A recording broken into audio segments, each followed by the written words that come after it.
pa ba ako mag-aaksaya ng oras sa alam ko nang kahihinatnan ng mga pangyayari? Dahil hindi naman ako tanga, hindi na mag-aaksaya pa ng laway sa pagsasabi pa ng dahilan. Bakit ko papapagurin ang sarili ko sa puro lamang kabaliwan? Ba't patatanungin? Hindi na kailangan ng kalinawan. Kung gagawin naman lahat ng iyon para sa'yo, kaya hindi ito kababawan o kalokohan. Hindi ka dapat na paglaanan ng oras dahil sa wala namang mapapala sa'yo. Kaya bakit ko ba hayaang bumalik kahit na bukol sa puso? Wala nang kwenta ang mga halik kahit na maganda paus ka pa dyan sa kasasambit. Nabigyan ng isang pagkakataon pa ako muli. Hindi na yun mangyayari pa, malabo na dahil lahat ay nagbago na.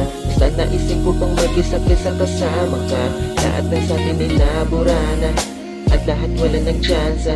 Kaya anong rason ba't bumalik ka pa?